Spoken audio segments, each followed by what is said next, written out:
Hello students, NEET का exam आपका हो चुका है।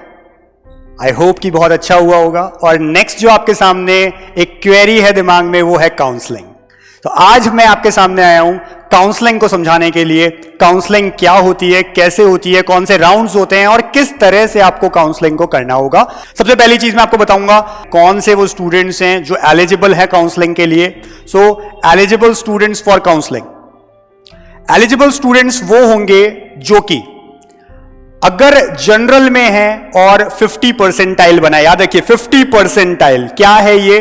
50 परसेंटाइल का मतलब होता है आप अगर लास्ट ईयर की बात करें तो that is around 110 to 120 marks only. Yes, अगर 720 में से 110 120 नंबर भी आपके आए, आपको नीट क्वालिफायर माना जाएगा।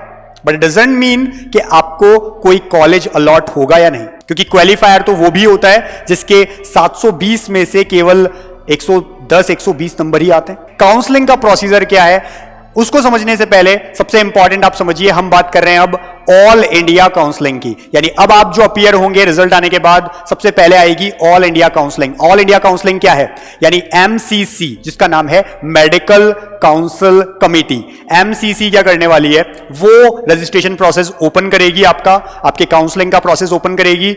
2 राउंड होंगे, direct round. First round complete होगा तब सेकेंड राउंड होगा ऑल इंडिया काउंसलिंग का, और उसके बाद थर्ड जो राउंड होता है उसको कहेंगे मॉप अप राउंड। पहले आपके 2 राउंड्स होंगे, first round of all India counselling and second round of all India counselling. क्या होगा इन दोनों में समझिए। सबसे पहले हम बात कर रहे हैं ऑल इंडिया काउंसिल 15% क्योटा। क्या है ये?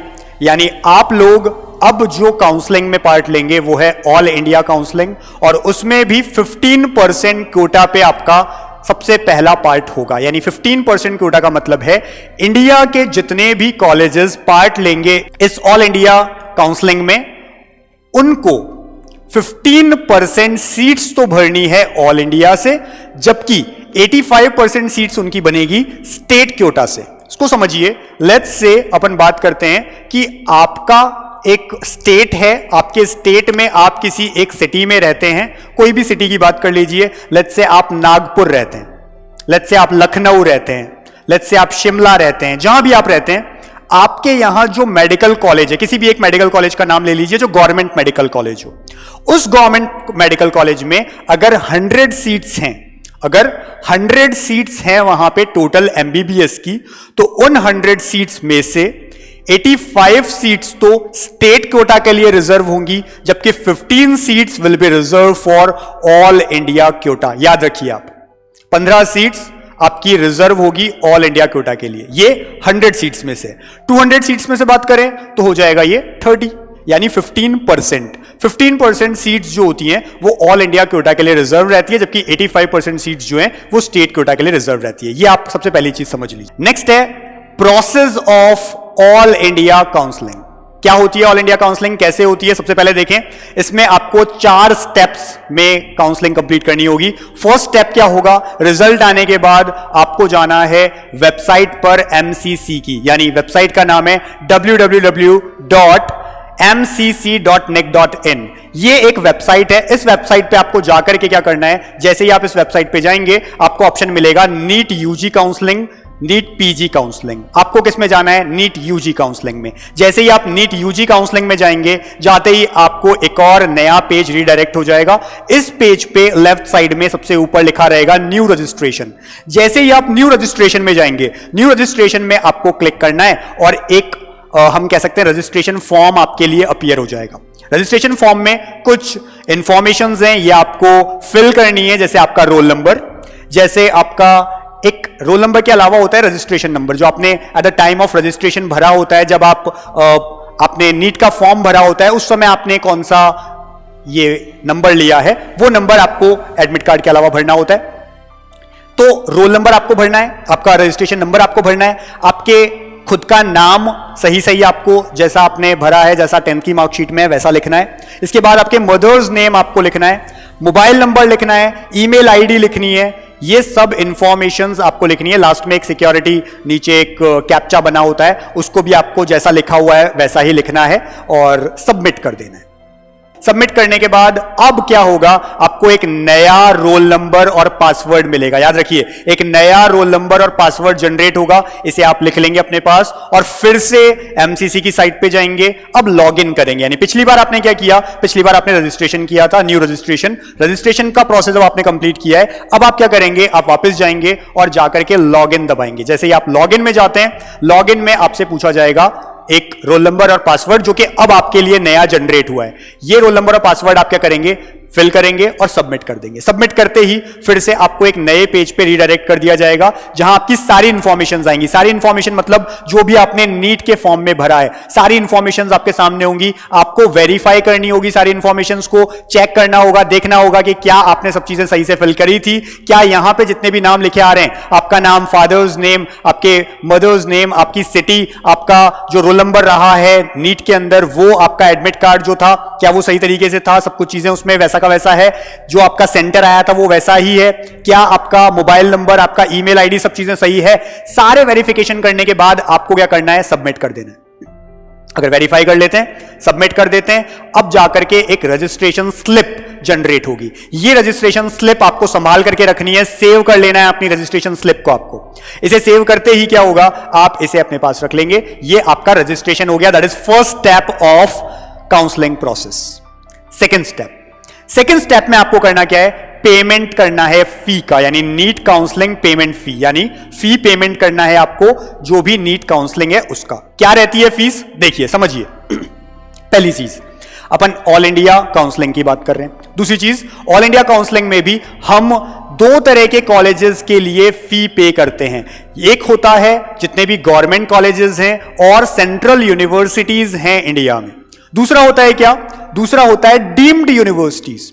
डीम्ड यूनिवर्सिटीज ऐसी यूनिवर्सिटीज हैं जिनको कंप्लीट इस तरह की अथॉरिटी नहीं होती है, कुछ तरह की ऑटोनमस बॉडीज होती हैं ये। और डीम्ड यूनिवर्सिटीज को जब परमानेंट यूनिवर्सिटीज बना दिया जाता है, गवर्नमेंट में लेकर के आया जाता है, ये गवर्नमेंट के हाथ में है, ये पार्लियामेंट का डिसीजन है। अभी फिलहाल वो डीम्ड कहला रही हैं। ऐसी डीम्ड यूनिवर्सिटीज में फीस ज्यादा होती है। पहली चीज, इनकी रजिस्ट्रेशन फीस जो है, जो पेमेंट फीस है काउंसलिंग में पार्ट लेने के लिए, वो भी ज्यादा है। यानी अब आप समझिए क्या है, अगर आप अनरिजर्व्ड है, आपकी कैटेगरी अनरिजर्व्ड है, जनरल है, और आप केवल और केवल ऑल इंडिया 15% गवर्नमेंट और सेंट्रल यूनिवर्सिटीज के अंदर ही आना चाहते हैं, तो आपको 1000 रुपीज काउंसलिंग फी देनी होगी, जो कि नॉन रिफंडेबल है, आपको वापस नहीं मिलेगी।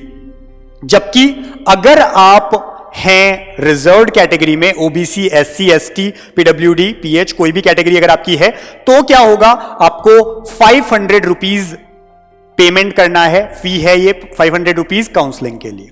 जबकि अगर आप डीम्ड यूनिवर्सिटीज देख रहे हैं, ढंग से समझिए, अगर आप डीम्ड यूनिवर्सिटीज देख रहे हैं तो क्या होगा, डीम्ड यूनिवर्सिटीज में यही फीस जो कि नॉन रिफंडेबल है, ये 10,000 है। किसके लिए, अगर हम बात करें अनरिजर्व्ड कैटेगरी की, और 10,000 ही है किसके लिए, अगर आप बात कर रहे हैं कैटेगरी, यानी दोनों के लिए सेम है। अगर आप डीम्ड यूनिवर्सिटीज की काउंसलिंग में पार्ट लेना चाहते हैं, दिस इज योर डिसीजन। अगर आपको लेना है आप पार्ट लेंगे, नहीं लेना है तो आप केवल 15% सेंट्रल यूनिवर्सिटीज के अंदर और जितनी भी हम जो कह सकते हैं गवर्नमेंट कॉलेजेस है उन्हीं के अंदर पार्ट लेंगे। डीम्ड में आपको नहीं लेना, मत लो, उसके अकॉर्डिंग आपकी फीस बताई जा रही है। नेक्स्ट, अगर आप इसके अलावा आपको और कौन सी फीस साथ में रखनी है और जमा भी करवानी है थ्रू ऑनलाइन बैंकिंग, या तो क्रेडिट कार्ड या डेबिट कार्ड या आपका नेट बैंकिंग, इसके थ्रू ये फीस जमा होगी। 1000 रुपए या 500 रुपए आपको क्लियर है। दूसरा क्या है, रिफंडेबल। रिफंडेबल का मतलब है जो आपको वापस रिफंड हो जाएगी इन केस आपको सीट अलॉट जो होती है वहां आपने पार्ट नहीं लिया, उस जगह पे नहीं गए, ये अलॉट हो जाएगी, वापस आपको मिल जाएगा। केवल एक फीस ली जाती है, आपको ये रिफंडेबल है, पूरी तरह से मिल जाती है, रिफंड हो जाती है। क्या है ये फीस है अनरिजर्व्ड के लिए, जो जनरल कैटेगरी है उनके लिए 15%। अगर हम बात कर रहे हैं गवर्नमेंट कॉलेजेस और नॉर्मल सेंट्रल यूनिवर्सिटीज की, तो हम क्या कह रहे हैं, ये फीस है जनरल के लिए 10,000 और रिजर्व्ड कैटेगरीज के लिए 5,000 रुपीज। ये टोटली रिफंडेबल होता है।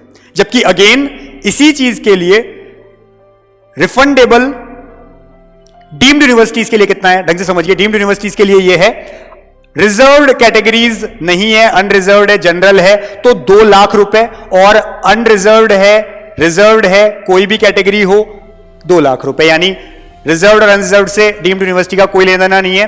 अगर आप बात कर रहे हैं डायरेक्ट रिफंडेबल की, तो रिफंडेबल है 2 लाख रुपए, जबकि नॉन रिफंडेबल कितनी है, हमने कहा 10,000 रुपए। यहां पे कोई चेंजेस नहीं है। नॉर्मली आपको इतना सा ध्यान रखना है, इसका टोटल कंक्लूजन मैं ये निकाल सकता हूं कि अगर आप 15% ऑल इंडिया क्विटा में पार्ट लेना चाह रहे हैं और डीम्ड यूनिवर्सिटी में नहीं हिस्सा लेना चाहते हैं, आपको चाहते हैं कि या तो आपका एडमिशन हो गवर्नमेंट कॉलेजेस के अंदर या हो सेंट्रल यूनिवर्सिटीज के अंदर, तो आपको कितना पे करना है, कितना फी पेमेंट करना है, जो आपको पहले से रेडी रखना है वो क्या है। आप अनरिजर्व्ड कैटेगरी में है, जनरल हैं, तो आपको रखना है 10,000 और 1,000 यानी 11,000 रुपए अपने साथ में, और नेट बैंकिंग से ये पेमेंट करना है। जबकि अगर आप हैं reserved category, OBC, SC, ST, PWD कुछ भी, तो आपको क्या करना है, आपको इन कैटेगरी की वजह से 500 रुपीज अलग और 5,000 अलग, यानी 5,500 रुपीज अलग रखना है, और नेट बैंकिंग से आपको इसको पे करना है। ठीक है, या तो नेट बैंकिंग या क्रेडिट कार्ड या डेबिट कार्ड, यानी कि ऑनलाइन बैंकिंग से आपको इसको पे करना है। ये अब आपको क्लियर है। Third step is filling of choices and locking. ठीक है, यानी क्या है, exercising filling of choices and locking. इसका मतलब समझिए क्या है ये। इसका मतलब है आपको एक पर्टिकुलर डे दिया जाएगा, दिन दिया जाएगा, जो एमसीसी है, जो काउंसलिंग करवा रहे हैं, वो आपको एक डे देंगे, एक डेट देंगे। उस डेट पे आपको फिल करनी होंगी अपनी चॉइसेस। चॉइसेस फिल करना है मतलब आप क्या कर सकते हैं, आपको जितनी भी चॉइसेस हैं, देखिए पहली चीज ढंग से समझ लीजिए, जितनी भी मेडिकल कॉलेज पार्ट लेते हैं, आपके पास कोई लिमिट नहीं है कि 10 ही चॉइस भर सकते हो, 15 ही भर सकते हो, 20 ही भर सकते हो। आप सारे के सारे मेडिकल कॉलेजेस को भी चूज कर सकते हैं, और यही करना भी चाहिए, एक सही तरीका। ढंग से समझिए, ये जो थर्ड स्टेप है बहुत इंपॉर्टेंट है। अगर इस स्टेप को ढंग से आपने नहीं किया, आप लूज कर सकते हैं अपना एडमिशन। ये थर्ड स्टेप बहुत इंपॉर्टेंट होता है एक स्टूडेंट के लिए, जितना आपके लिए जरूरी था नीट का एग्जाम। थर्ड स्टेप सही तरह से चॉइस करना अपनी, जो भी एडमिशन के अंदर आपको कॉलेज चाहिए उसको, और लॉक करना। ये प्रोसीजर अगर आपने गलत कर दिया तो कई बार यह भी हो सकता है कि एक 590 वाले बच्चे को सीट अलॉट अच्छी नहीं हो, अच्छा कॉलेज नहीं मिले, जबकि 585 वाले को मिल जाए। बिल्कुल ऐसा होता है। यह स्टेप बहुत इंपॉर्टेंट है, और इसलिए हम आपको कहते हैं कि नीट काका जी और सेल्सियस आपको पूरी तरह से हेल्प करता है काउंसलिंग के लिए। अगर काउंसलिंग में किसी भी तरह की आपको दिक्कत आती है, देखिए फर्स्ट स्टेप और सेकंड स्टेप जो था, कोई भी बच्चा फर्स्ट स्टेप और सेकंड स्टेप को कंप्लीट कर सकता है, कोई दिक्कत की बात नहीं है। सबसे इंपॉर्टेंट थर्ड स्टेप है, इसमें कोई दिक्कत आती है, आपका 1 साल खराब हो सकता है, आपका जिंदगी भर ये रिग्रेट रह सकता है कि मुझे और अच्छा कॉलेज मिल सकता था, लेकिन गलती की वजह से मुझे ऐसा नहीं मिला। वो गलती नहीं करनी है, रिग्रेट नहीं करना है, तो आपको क्या करना है, आपको हमारे इन दिए हुए नंबरों पे कॉल करना है। हमारे ये जो नंबर हम आपको बार बार बताते रहते हैं, सेल्सियस और नीट काका के, आप इन नंबरों पे कॉल करें, हम आपको काउंसलिंग करवाएंगे। हम आपसे कोई फी नहीं लेने वाले हैं इस तरह की काउंसलिंग के लिए, हम आपसे कुछ और एडिशनल कुछ नहीं लेने वाले हैं, लेकिन एक सही काउंसलिंग करवाना हमारी जिम्मेदारी है, और आपको सही जगह पे पहुंचाना ये हमारी जिम्मेदारी है। तो आप लोग इस चीज का ध्यान रखें। आप हमारी हेल्प ले सकते हैं सेल्सियस इंस्टीट्यूट की और नीट काका जी की। आप हमेशा इसके लिए वेलकम है। आप आएं, फोन करें, आप फिजिकली नहीं आ सकते हैं, दूर रहते हैं, आप कॉल करें, हम आपको हेल्प करेंगे, हम आपको भेज देंगे आपको चॉइसेस कैसी रखनी है, उसी अकॉर्डिंग आप चॉइसेस रखें। गलती ना करें, वरना 1 साल पछताना पड़ेगा। ढंग से समझिए बात को। थर्ड स्टेप, चॉइस फिल करना है, मैक्सिमम चॉइस आपको रखनी है, जितनी भी चॉइसेस है वो रखनी है। अब अलॉट कैसे होगा, ढंग से समझिए। आपका रैंक क्या था, अकॉर्डिंगली आपने कौन सी चॉइस को किस नंबर पे रखा है, यानी कि आपका प्रेफरेंस क्या है। पहले तो आप चॉइसेस लिख लेंगे, आपने अगर सारी चॉइसेस सेलेक्ट कर ली, ओके। अब इसमें प्रेफरेंस क्या है, लेट्स से किसी का सबसे पहला प्रेफरेंस है एम्स दिल्ली, सेकंड है उसके बाद में मौलाना, उसके बाद है कोई लड़की है तो सपोज उसने लिख दिया लेडी हार्डिंज। इस तरह से आप जो चाहें मेडिकल कॉलेजेस प्रेफर कर सकते हैं, प्रेफरेंस रख सकते हैं। अब अलॉट उस अकॉर्डिंग होगा कि आपसे ऊपर कितने बच्चे हैं और क्या उन्होंने उस जगह को सिलेक्ट किया है या नहीं। एग्जाम्पल देता हूं मैं आपको।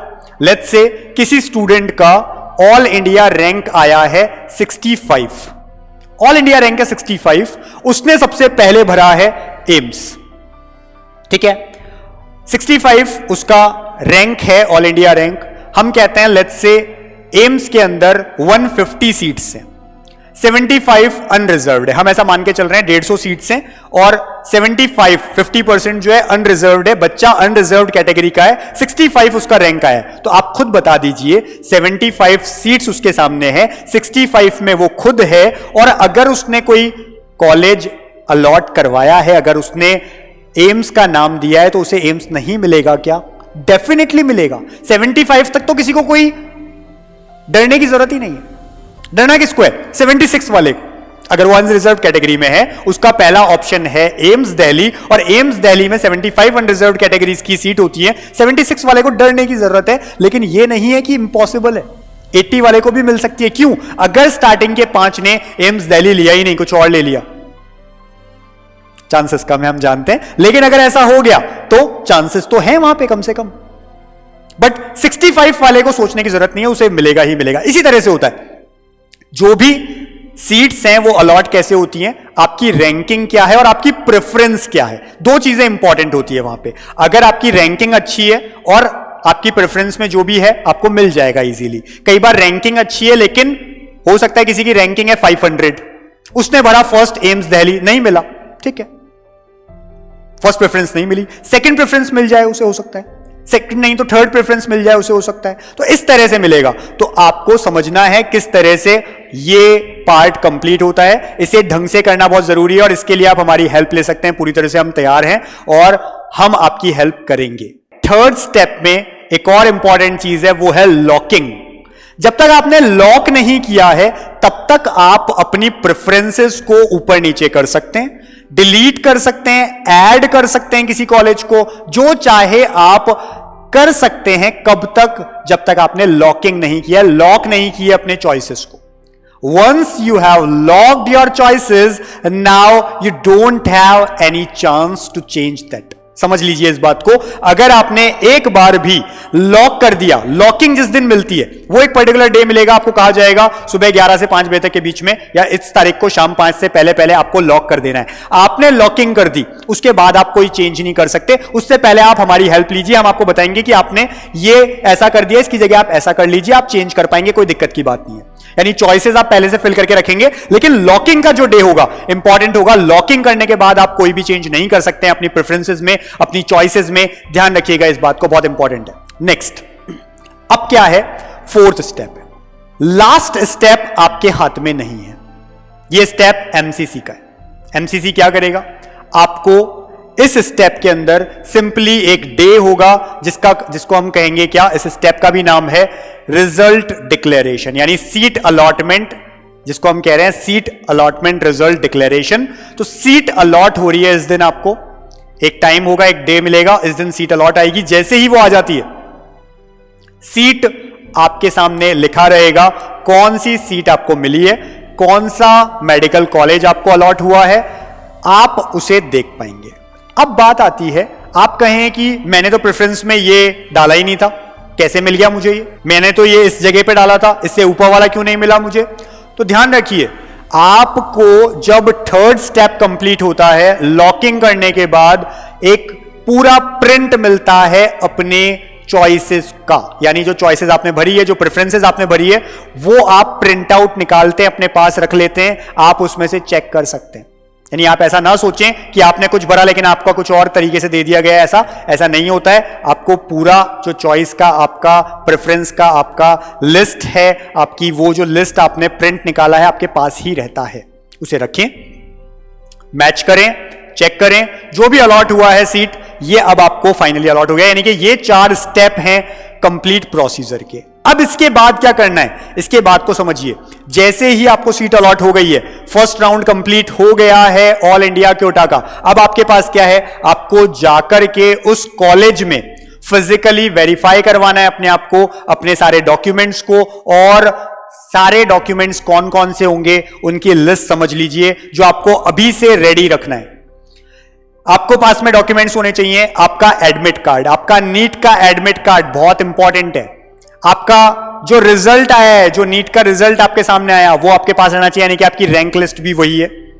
आपका रैंक लिस्ट बोल सकते हैं, आपका रिजल्ट बोल सकते हैं, जिसको भी आप, या इसके अलावा जो हमको कहना है एडमिट कार्ड आपके साथ होना चाहिए। इसके अलावा जब आपने रजिस्ट्रेशन जिस टाइम भरा था, जब आपने फॉर्म भरा था जिसको हम कह रहे हैं नीट का, वो भी अपने साथ रखें। इसके अलावा जो आपने पेमेंट किया है, पेमेंट स्लिप, जो आपने पेमेंट किया था सेकंड स्टेप में प्रोसीजर के, वो पेमेंट स्लिप भी आपको अपने साथ रखनी है। इसके अलावा अपने सर्टिफिकेट्स जैसे कि 10th क्लास और 12th class certificate plus marksheet, original भी, और जितने भी डॉक्यूमेंट्स आप लेकर के जाएंगे सारे डॉक्यूमेंट्स की आपको क्या करनी है, आपको उसकी फोटोकॉपी भी रखनी है, जिससे आपको क्या करवाना है, आपको अटेस्ट भी करवाना है। तो अटेस्टेड फोटोकॉपीज भी होनी चाहिए, साथ में ओरिजिनल प्रूफ भी होना चाहिए। 10th क्लास मार्कशीट और सर्टिफिकेट, इसी तरह से 12th क्लास मार्कशीट और सर्टिफिकेट। इसके अलावा आपको क्या चाहिए, इसके अलावा आपको अपना जो सर्टिफिकेट है, जिसको आप कह सकते हैं कैटेगरी सर्टिफिकेट, हो सकता है आप ओबीसी हैं, एससी हैं, एसटी हैं, तो लास्ट 6 मंथ में बना हुआ आपका एक सर्टिफिकेट, या जो भी आपका कैटेगरी है, पीएच है, आपको अपना सर्टिफिकेट अपने साथ लेकर के जाना है। बिना उसके आपको उस कैटेगरी में कंसिडर नहीं किया जाएगा। जो कैटेगरी आपने फिल की है उसका सर्टिफिकेट अभी से तैयार रखिए, रेडी रख लीजिए, उसे आपको अपने साथ लेकर के जाना ही जाना है।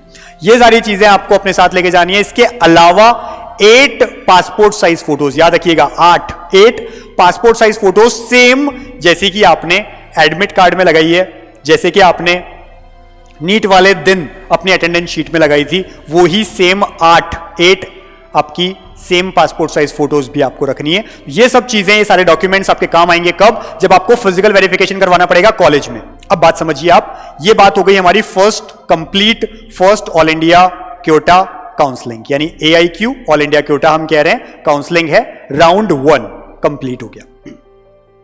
अब समझिए इसके आगे का, अगर आप कॉलेज में जाते हैं, सीट अलॉट कर लेते हैं, आपकी सीट को वेरीफाई करवा लेते हैं, आपको वो सीट चाहिए, अच्छी बात है, आपने ले ली, दैट्स ओके। अगर आप सीट नहीं लेना चाहते हैं, या आप सोचते हैं कि मुझे ऑल इंडिया क्योटा की सेकंड काउंसलिंग, राउंड 2 जिसको हम कहते हैं, उसमें भी पार्ट लेना है, तो आपसे फर्स्ट राउंड के बाद ऑल इंडिया क्योटा में MCC ये पूछेगा कि क्या आपको सेकंड राउंड में भी जाना है या नहीं जाना है। ये चॉइस आपकी है, आप चाहें तो कह सकते हैं यस। अगर आपने यस कह दिया तो ही आपको राउंड 2 में जगह मिलेगी, अगर आपने नहीं कहा तो आपको सेकंड राउंड में जगह नहीं मिलेगी। इस बात का आपको ध्यान रखना है, बहुत इंपॉर्टेंट बात है ये। फर्स्ट राउंड की काउंसलिंग हो जाते ही अगर आपको लगता है कि हां मुझे सेकंड राउंड में भी जाना है, आपसे पूछा जाएगा, अगर आपने बोला यस मुझे लेनी है सेकंड राउंड में हिस्सा, तो आपको सेकंड राउंड की काउंसलिंग में अपने आप ले लिया जाएगा। उसके बाद आपको वापस ये सारे फॉर्म्स नहीं भरने, ये सारा प्रोसीजर नहीं करना है। जैसे ही सेकंड राउंड की लिस्ट आउट होगी, आपका नाम भी सामने आ जाएगा, आपको कौन सा सीट अलॉट हुई है।